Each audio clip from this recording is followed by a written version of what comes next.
Bueno, tenemos todavía en la vía Skype a Jorge Pulido desde Colombia y quiere hacer algunas manifestaciones. Adelante, Jorge, te escuchamos.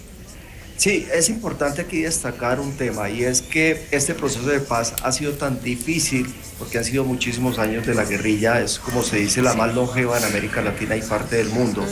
Aquí hay que tener en cuenta, es muy importante el acompañamiento que viene ahora de la Organización de Naciones Unidas. Van a ser 6 meses donde se van a especificar unas zonas de concentración. Se habla unos departamentos, en este caso de provincias, de estados, pero aquí en Colombia son departamentos donde la guerrilla de la FARC ha estado su mayor parte del tiempo. Estamos hablando eventualmente de departamentos como Nariño, como Cauca, como Meta, Guaviare, Putumayo, donde ellos obviamente han estado durante muchos años. Ahí las Naciones Unidas tiene que verificar esos 6 meses de esa concentración y ahí entraría un poco a ver si esa dejación de las armas, si los guerrilleros entregan las armas o va a ser un proceso paulatino. Es lo que vamos a saber hoy desde La Habana, Cuba, y es muy importante el acompañamiento internacional, vuelvo a recalcar un poco, de que los países estén vigilantes, no solo Naciones Unidas, sino que tengamos ese acompañamiento de Venezuela, de los mismos países de garante como Cuba y Noruega que han estado acompañando este proceso de paz y de Naciones Unidas. ¿Para qué? Para que la guerrilla en algún momento determinado no vuelvan por el camino de las armas, sino sea un proceso específico, un proceso expedito y un proceso transparente. Como lo ha dicho muchas veces el gobierno del presidente Santos, se tiene que verificar que hasta la última pistola la FARC la entregue. Es Y un así pro- tiene que ser, porque No, te iba a comentar, Jorge, que ese es un proceso que va a estar supervisado definitivamente por las Naciones Unidas, pero tú que estás allá, ¿tiene efectivamente el alto mando de las FARC control de que eso sea así entre sus mismos integrantes? O sea, ¿qué garantía tenemos de eso?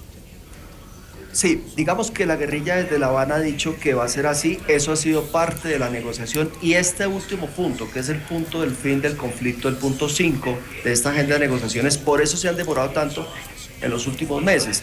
Este punto estaba específicamente para el pasado 23 de marzo y hoy, 3 meses después, el 23 de junio, se anuncia el punto del fin del conflicto que incluye dejación de armas, que incluye verificación y las zonas de ubicación, de concentración de los guerrilleros. Y es un poco difícil. Los comandantes de la guerrilla de la FARC allá en La Habana, Cuba, le han dicho a Humberto de la Calle, a los negociadores, que sí va a haber obviamente dejación de armas y eso es un poco la Lo que demora decía. de lo que había pasado en estos últimos meses.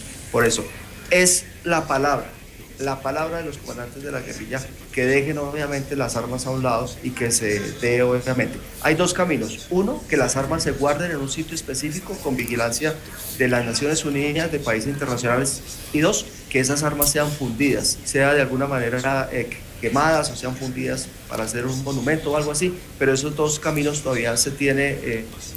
digamos incierto y hoy en La Habana se va a decidir qué va a pasar con eso, pero se espera y Colombia confía en la palabra de los guerrilleros que van a entregar hasta la última arma. Jorge, pero ¿qué estará pasando también con los demás movimientos de guerrilla, por ejemplo, Los el ELN y paramilitares. también los paramilitares en lo adelante?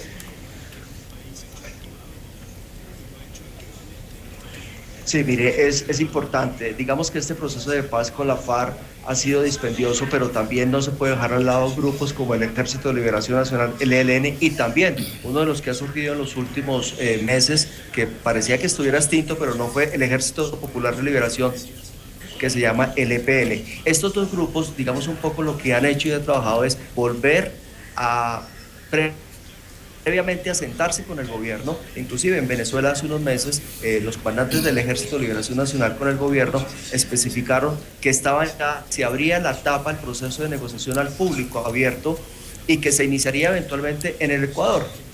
El presidente Rafael Correa en Ecuador ahora le ha dicho que estaba a las puertas abiertas del vecino país para luego, y el ELN una vez anuncia eso, pero lo que hace es al contrario, comienza nuevamente con sus acciones en contra del pueblo colombiano y a esfuerzos de personalidades, entre ellos de la periodista Salud Hernández Morán, es una periodista importante destacada de España, aquí en Colombia, y el ELN se adjudica este secuestro y eso ha trabado un poco la negociación con el ELN. El gobierno colombiano ha puesto una condición: hasta que no se libere al último de los secuestrados, no se inicia la fase pública de negociación con el ELN.